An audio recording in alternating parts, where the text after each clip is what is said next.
નગર ચર્ચા જેને કહેવાય.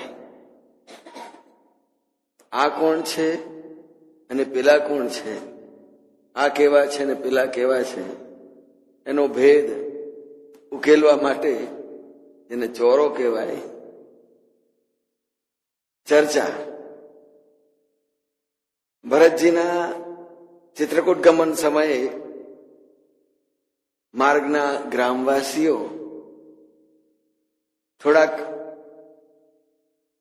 ગૂંચવણમાં પડ્યા છે.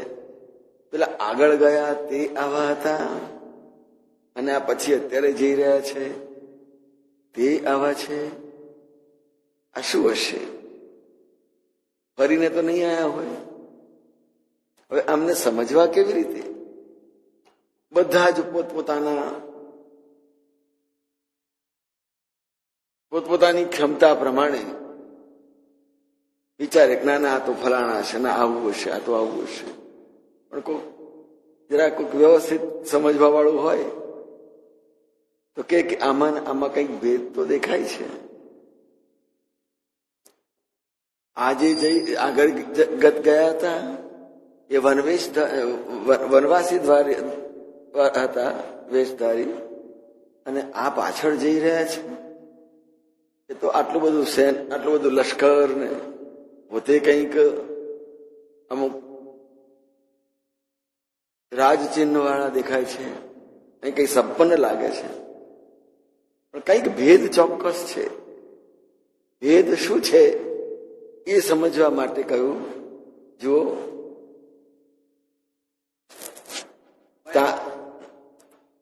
નહીં પ્રસન્ન, જુઓ તો ખરા મનમાં ગ્લાની છે. પેલા તો આનંદથી જતા હતા ને આ તો જાણે કંઈક દુઃખી હોય, ક્લેશ હોય, કંઈક માનસિક પીડા હતા. એટલે સખી કંઈક એમાં સંદેહ લાગે છે, કંઈક છે, કંઈક અંદર કંઈક છે ભેદ જેવું ચોક્કસ. પછી બધી સ્ત્રીઓ એ કહ્યું ના વાત તારી સાચી, તું બહુ બુદ્ધિશાળી લાગુ છું. બધા બહેનોમાં કોઈક વ્યવસ્થિત હોય નિર્ણય લેવા વાળા તો કહે છે તાસુ તરક તિય ગન મનલા.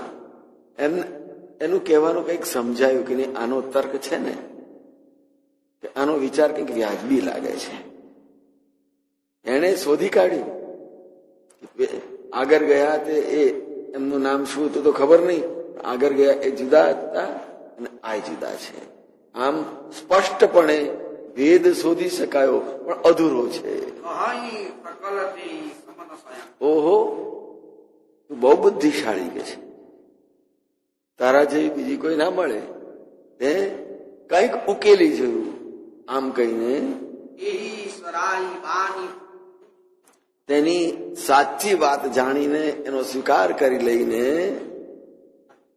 એની પ્રશંસા કરવા લાગ્યા. ના, તું સાચી લાગુ છું. અને કંઈક આપણને જડ્યું ખરું. બીજી કોઈક સ્ત્રીએ આની વાત સાંભળીને કંઈક પાછું એમાં મમરો મૂકી અને થોડુંક આગળ ચલાવ્યું. મમરો મૂક્યો, મધુર વચન મૂક્યું અને વાતને આગળ કરી. એટલે જે એકને કોઈને ખબર હતી એમાંથી હા હા કે છે.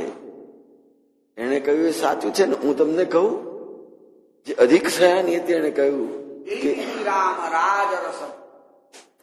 કે જે આખો બધો કથા પ્રસંગ, બધો જે પ્રસંગ હતો એ માંડીને કોક તો જાણી લાવે ને બહારથી, ક્યાંકથી જ ખબર, હું જાણું છું એમ કરીને એને વાત માંડી કે જો વાત એમ છે, યહી બીધી રામ રાજ રસ ભંગુ. રામને રાજ્ય મળવાનું હતું પણ એ રાજ્યાભિષેક થવાનો હતો રામ રાજ્યનો, પણ એમાં કયું વિઘ્ન આવ્યું તે જાણો છો. આ રીતે કહીને વાતને ગાંઠ વાળી અને થોડીક લાંબી કરી કે વાત ટૂંકાઈ જાય તો પછી છાનું માનું બેસી રહેવું પડે, પણ વાતો કર્યા વગર ચાલે નહીં. એટલે થોડીક વાત આગળ ગાંઠી અને કહ્યું જો ઉભા રહો. જય વિધિ રામ રાજ રસભંગુ. રામને પછીથી રાજ સિંહાસન પર, રાજ સત્તા પર બેસવાનું મન ઉઠી ગયું. રામ રાજ રસભંગુ અને રામ રાજ્ય સ્થાપવાની હતું, એમાં કયું વિઘ્ન આવ્યું એ વાતને હવે કહે છે. અને એમણે તો સત્તાનો રસ છોડી દીધો અને આ બાજુએ ભરતહી બહુરી સરાહ. પછી ભરતજીને જોઈને એમની પ્રશંસા કરવા લાગ્યા. આખી વાત કહી દીધી કે આ પ્રમાણે કૈકેયીએ વરદાન માંગ્યું, મારા દશરથને જબરદસ્તી આપવું પડ્યું અને એને કારણે મારા દશરથજી સુધામ ગયા અને ભરતને શત્રુઘ્ન આવ્યા. કૈકેયીનું માગ્યું ભરતજીને ન રૂચ્યું. આવી બધી જ વાત કહી દીધી અને ભગવાનને વરદાન મળ્યા, વચન મળ્યા પ્રમાણે વનમાં જવા માટે નીકળ્યા, વનવેશ ધારી. અને આ ભરતજી પાછળ મનાવવા જાય છે. આવી વાત માંડીને કરી દીધી સંપૂર્ણ. એટલે બધાને સમજણ પડી ગઈ, ઓહો, આ ભરતને રાજસત્તા મળી છે છતાં એનો ત્યાગ કરીને આમ ભગવાનને મનાવવા માટે જઈ રહ્યા છે.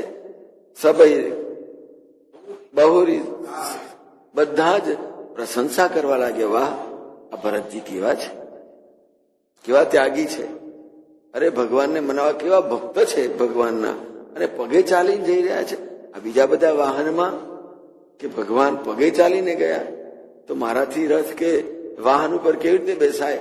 આમ બધો વિચાર કરીને ત્યાગપૂર્વક ભક્તિભાવથી ભરત જીવનમાં જઈ રહ્યા છે. આ વાત સાંભળીને ભરતહી બહુરી સરાહ. પછી તો ભરતજીની વાહવા થવા લાગી, ભરતજીની પ્રશંસા થવા લાગી. અરે જુઓ તો ખરા, પ્રેમ કેવો છે ભાઈ પ્રત્યે. ભાઈ પ્રત્યે ભાઈનો પ્રેમ એ તો બહુ જ અઘરો છે, બધે નથી મળતો. પણ એક જગ્યાએ જોવા મળ્યો ભાઈનો પ્રેમ, ભાઈ પ્રત્યેનો.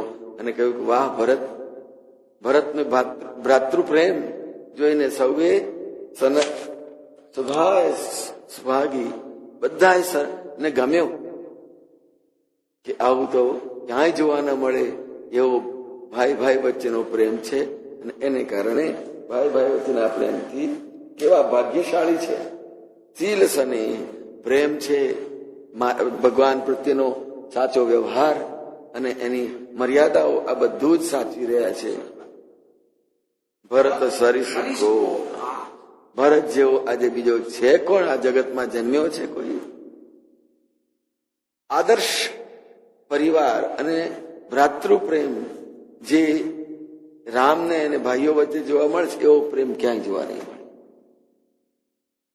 રામને ભરતજી પ્રત્યે પણ એટલો જ ભાવ ને પ્રેમ છે, ભરતજીને ભગવાન પ્રત્યે એટલો જ અગાધ પ્રેમ છે, બે ભાઈઓ વચ્ચેનો. અને એને માટે સૌએ રસ્તામાં જે નિહાળીને જોયું કે આ તો રાજસિંહાસન મળ્યું છે છતાં એનો ત્યાગ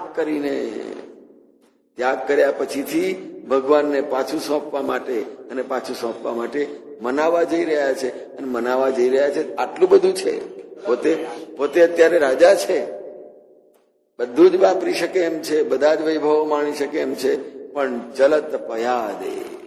પણ જુઓ તો ખરા, રથ, હાથી, ઘોડા, ઘણું બધું છે, પાલખીઓ, છતાં પગે ચાલીને જાય છે. અને ખાવાની અંદર પણ 11ની માફક 25 જાતની વાનગીઓ નહીં, માત્ર ફલ ફૂલ. વ્રત ત્યાં એને જ કહેવાય કે અન્નને સહેજ પણ ખવાય નહીં, ફલ ફૂલ દૂધ છે એ લઈ લે, એટલે એને વ્રત કહેવાય. તો ભરતજી ભગવાનના દર્શનને માટે આ ચિત્રકૂટ યાત્રામાં ઉપવાસ કરી રહ્યા છે.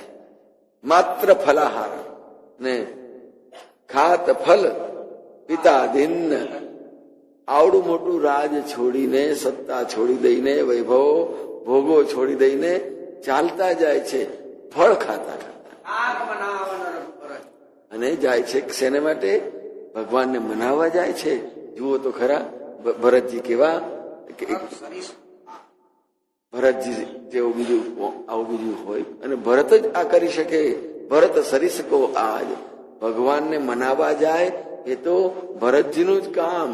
એના જેવો બીજો છે કોણ? ભરત સરિસકો કોણ બીજો? આજે બતાવો તો ખરા કે ભાઈનો પ્રેમ છે, ભગવાનને પાછા લેવા જાય છે. પોતાને મળ્યું છે બાપ તરફથી માગેલા વચન પ્રમાણે છતાંય નથી જોઈતું, મારે તો મારા ભગવાનને સોંપી દેવું છે, મોટા ભાઈને આપી દેવું છે, મારે નથી. આમ ત્યાગપૂર્ણ ભ્રાતૃપ્રેમ, ભક્તિ, આટલો સ્નેહ, આટલો વિનય, વિવેક બીજા પાસે ક્યાં જોવા મળશે? એટલા માટે ભરતજીએ ઉપમા આપી દીધી, ઉપમા આપી જ નહીં, અને બધાને પ્રશ્ન પૂછ્યો છે, બતાવો તો ખરા આ સૃષ્ટિ જ્યારથી ઉત્પન્ન થઈ હતી આજ સુધી ભરત સરીસ કો આજ. તમને બધાને જડે તો શોધી લાવજો. આ ભરત તુલસીદાસજીનો પ્રશ્ન છે.